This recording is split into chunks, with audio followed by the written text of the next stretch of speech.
Hello, hello, hello. Hello, hello, hello. All right, guys. So I'm going to keep this guy here for the visual video so I can put some stuff here maybe. You let me know if it's bothering you. So welcome to Bo Knows Stuff. Today, or this episode, is going to talk about Bo Knows the 7 primal movement patterns. So it's the 7 movements that our bodies can kind of go into. So we can talk about different shapes that we go into, different movements that we can go into. This is one way to categorize your training, your movement practice. So if you're doing Peloton, again, I like to kind of pick on Peloton because it's very popular, and there's nothing inherently wrong with Peloton. And again, I'm glad that it's getting people moving, but there's a lot of missing components to what's going on with our bodies. So the analogy I will use there is that similar to when you get blood work done, your doctor might say you are deficient in these 3 vitamins, iron or magnesium or what have you. So same thing with movement. We need to be treating our body to all 7 of these movements and progressing each one in a healthy way. That's where a coach can come in, and if you have a coach, they should be including some of this, especially if your goals include longevity, include aging better, include feeling better. All right, the better balance we have across all 7 of these primal movement patterns, the healthier we will be, the less likely we are to get injured, the better we will feel. All right, the better we will look as we get moving with it. So I know that tends to be people's goals, to look better in a lot of ways and when it comes to the body. So let's talk about the 7. I'm going to break it down relatively simple, and I'm going to try to, again, keep this to a relatively kind of shorter time frame. Before I begin, please make sure you like, share, subscribe to the channel, whether you're watching, listening on Audible or any of the platforms that podcasts, YouTube, any of it. All right. Really appreciate it. It really means the world to me. If you can rate it also, that would mean a lot as well. All right. So let's get into the 7. Let's talk about the upper body. The way we can categorize the upper body primal movements is a push and a pull. Okay. Very simple version of that. Now, there's what we'll call a horizontal push and pull. So you think about a bench press for the horizontal push, a push-up for the horizontal push, and that horizontal pull, kind of like a row, right?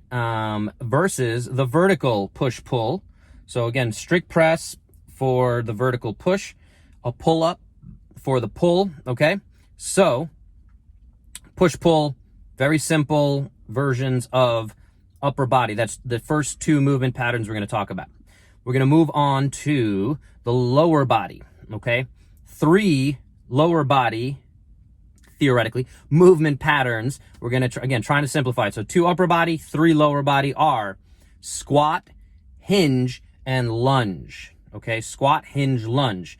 And it's important we distinguish these 3 because it's going to, again, keep your body healthy. Any good movement practice, movement program, exercise program should have all of these components, okay? So, and a lot of times what happens is these things get out of balance as well. So back to the upper body for a second, the push-pull tends to have a lot more push. And again, I'm in a car right now as I'm recording this. We tend to be more, we'll call it a push, but we're in that push position and we don't do nearly enough pull. In a lot of the fitness space, if you read Men's Health or anything like that, you're going to see some of this generic advice to say, hey, we should be pulling more than we are pushing, which I 100% agree with. You'll see a ratio like you should be pulling 2 to 1. So if you do a set of 10 push-ups or 10 bench press, you should be doing almost 20 reps of a pull-up or some version of a pull, which I agree with. And again, I almost exaggerate that to the extent of saying it should be 10 pulls to 1 push just because our society is so forward dominant, okay? And we also do a lot of that stuff in traditional gyms because the push muscles are the ones that, including like bicep curls, we can include that in there as kind of a push, if you will. But we tend to do a lot more of that because those are the muscles that look better. We can't see our backs as much. So that's kind of where inherently we do that. So those ratios are important. Moving into the lower body, squat, hinge, lunge. Squat, we can all should be able to kind of picture that. You sit down onto a chair, onto a toilet. If you need to, do your business in the woods, you're squatting. All right. So what happens as we get older, we tend not to go into those full deep ranges of motion. So our hips, our knees, and our ankles and our spines lose some of those ranges of motion. I have a very simple, again, theory that the majority of total hip replacements, total knee replacements are in fact mostly due to the fact that we do not move into this full range of motion. When we talk about, we imagine kind of the third world, Chinese, Indian, Pakistani, whatever culture or country you want to think of there, where you can picture people sitting all the way down. All right. And they're, again, we call it ass to grass. I hope that doesn't get me explicit, but ass to grass, where again, you're in a full depth range of motion. Does that make sense? Hopefully it does. I'm going to try to put videos up here. So that deep squat is where your hips and your knees are bending at the same time. Okay. The hinge, as an alternative or as another part to it, your knees are not bending down. So your hips are pushing back. The cue I really like to give when I'm working with somebody on something like an RDL or just a hinge movement pattern is push your tush back so that you're closing a drawer behind you with your butt, with your tush, okay? So as you push your hips back, you should feel a good amount of tension down the backs of the legs. Some people feel it all the way into their calves, even the bottom of their feet. That's all that tension, neural tension, fascial tension, whatever we want to call it, and how geeky do we want to get to distinguish it, okay? So hinge is really focused, again, think of a deadlift, usually a Romanian deadlift more explicitly. So squat versus hinge, there is a difference. And again, when we talk about the ratios like we had with the push-pull, most people are very, very poor hingers. So again, it's just something we do not do in life. Most people kind of get what squatting is. There's plenty of things we can fix in squatting.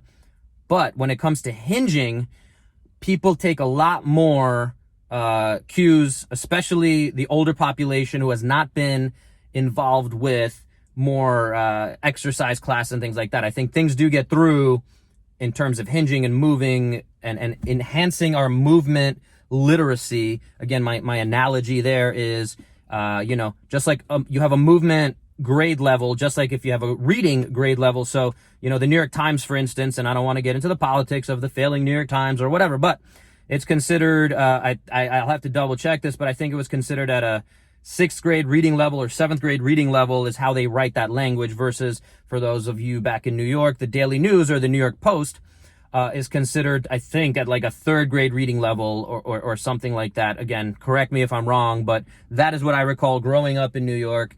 That was kind of the metric that we talked about there. The idea being, again, if you eventually want to get to college level, SAT level, be able to perform Shakespeare, you have to have an excellent, not doing it right now. You have to have an excellent control and understanding of the entire English language. All right. So the same thing for movement practice, for your movement literacy. How well do you move? And we're going to come back to these 7 movement patterns. So how well do you push and pull? There's all sorts of errors that happen. A lot of people, when they pull, they over engage their upper traps and they're not doing a very pure pull down and can't isolate different parts. So the better you can control your body, again, that is going to help set us up for a healthier movement practice, but healthier and less likely to be injured body. Okay, so hinge, again, most people are very poor hingers. So how good are you? We're going to have a video up here. We're going to try to continue to talk about that. Again, it's the best thing is to get with a professional who understands these concepts, can look at you one-on-one, can give you the cues you need. But I'm trying to throw some of those generic ones at you. So hinge, squat, we covered. Lunge, again, I think we should all be able to picture what a lunge is. Basically, you have one leg bending down, knee going toward the ground, the other leg in invariably a squat pattern, something like a step up onto a box or even onto one step on a staircase is invariably considered a lunge pattern. So again, we can get very specific with all this stuff, but as long as you have those three concepts down, all right, and there's plenty of variations on all of these movements, so we're trying to keep it simple. But lunge, I really like to mix up the variations, so you could start standing and you do a reverse lunge where you step back. You can do a forward lunge where you step forward, okay? You can do walking lunges, you can do lunges in place. Again, you can do side lunges, all these different variations on it. And again, that's another bit to this I will throw in there to make it a little more complicated is most of these movement patterns we tend to think of are forward, backward. Now, can we start including rotational stuff? Can we start including side-to-side stuff? I think it's very important that, again, we work in this three-dimensional model because that's how our bodies move in space, okay? But again, it comes back to how good are you at these basics, and then we can get fancier from there. So the lunge pattern we covered, okay? And again, what one of the mistakes that happens there, or again, what we see people not doing great with is the ability to, especially if we say a reverse lunge, can you keep your shin kind of relatively vertical? Again, and there's a lot of benefits to doing that. The same thing with a forward lunge, what we see is a lot of people put their knees way past their toes. That is not unhealthy all the time, but if I ask you to do that, can we clean it up? Can we make that movement more efficient? Okay, so again, relatively simple. We got push-pull upper body, squat, hinge, lunge, lower body. And then the last two are relatively simple again, but we can get as complicated as we want.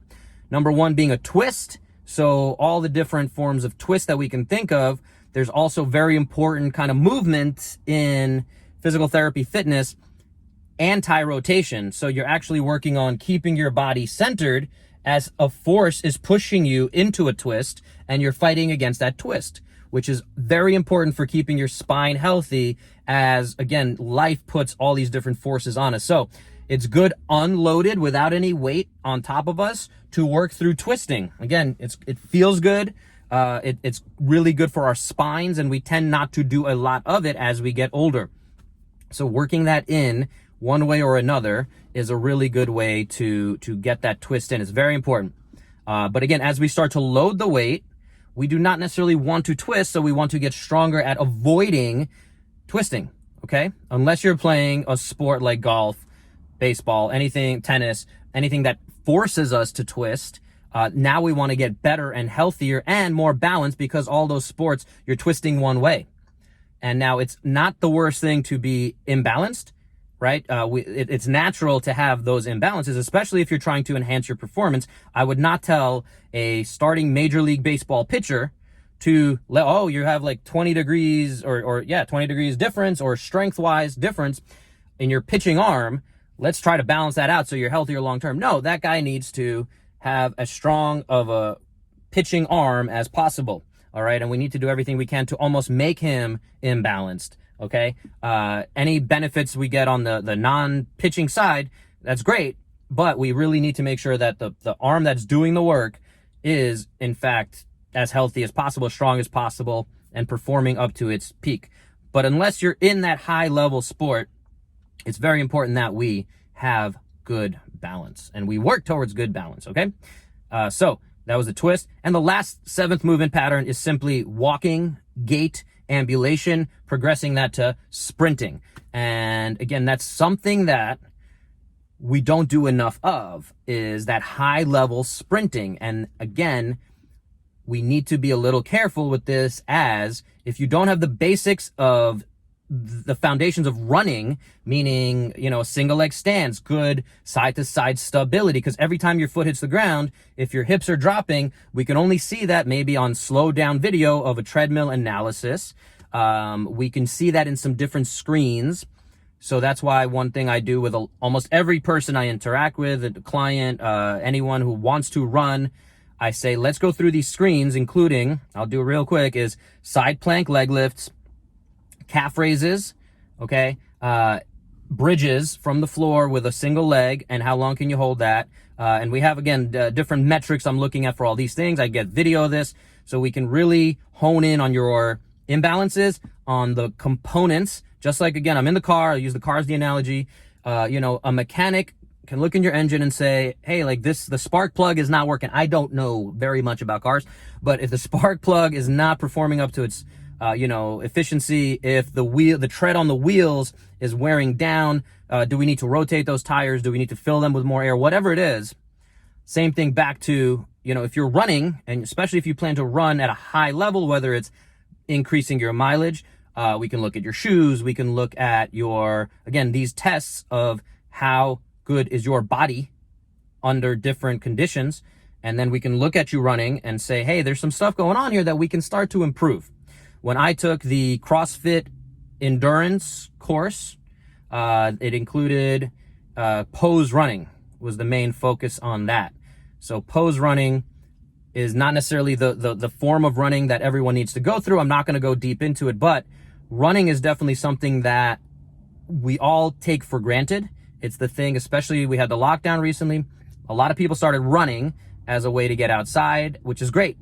And again, walking is also phenomenal. But can we improve your tires, meaning, again, your feet, your hips, your imbalances? Because if you are imbalanced in any way, that's going to add up, maybe not in 1 year, maybe not in 10 years, maybe in 20 years. But again, my goal is to help you avoid pain, to keep you healthy, to keep you moving, keep you excelling in life. All right. Quality of life is something that we can talk about there. So I'm going to wrap it up. 7 movement patterns. Hopefully that made some sense. Push-pull for the upper body. Okay. And again, we're looking for those ratios of how good are they forward, backward. Squat, hinge, lunge for the lower body. Okay. So, and again, we want to see the balance between, and there's ratios that we're looking at between your hinge pattern and your squat pattern. So how does your deadlift compare to your squat? For higher level, I'll say real quick, back squat to deadlift, we want to see that your back squat is about 80% of your deadlift. Okay. Very simply. So whether that's your 1 rep max. So if you can do 100 pounds for a deadlift, and then you should be able to do at least, or you should be able to do 80 pounds for a back squat. And again, I've seen a lot of these imbalances because people don't focus enough on either the right technique or the just doing the reps. So they either just avoid doing a proper hinge or deadlift pattern, and they really focus on squatting. So they're getting their squatting a lot stronger. So their squat might be 100 pounds, but their deadlift might only be 30 pounds, something like that. Just throwing random numbers at you without going into those higher numbers. All right. So we have push-pull, squat, hinge, lunge, twist, and then gait ambulation is the 7th one. So plenty of other ways we can look at movement. We didn't talk about throwing, and it can all kind of fit into different stuff. Carrying, again, just your breathing patterns. I want to touch on all these things. I want you guys to interact. If you have questions, if you made it this far in the video, I really appreciate it. I know people don't necessarily love hearing somebody by themselves talking for 18 minutes now. But if you made it this far, I really appreciate it. Again, I'm sure there's people out there. I have these conversations all the time with different people. So there's different contexts. If you got something out of it, leave a comment, direct message me. Let's chat. I want to continue to progress these. I want to do videos on each of these concepts. And yeah, I really appreciate it, guys. Hopefully this got you 1% better. Go out there, have a healthy day, and I will look forward to chatting with you soon. Peace.